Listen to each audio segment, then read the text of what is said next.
गच्छामि बौद्धं शरणं गच्छामि संघं शरणं गच्छामि धर्मं शरणं गच्छामि बुद्धं शरणं गच्छामि बौद्धं शरणं गच्छामि संघं शरणं गच्छामि धर्मं शरणं गच्छामि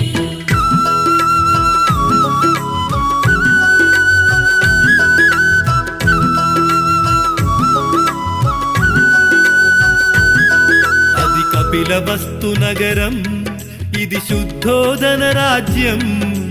మాయా కడుపుల జననం ఇది మానవ జాతికి వరము ఈ భువనంపై ఓ బుద్ధుడు తన పేరే సిద్ధార్థుడు బుద్ధం శరణం గచ్ఛామి బౌద్ధం శరణం గచ్ఛామి సంఘం శరణం గచ్ఛామి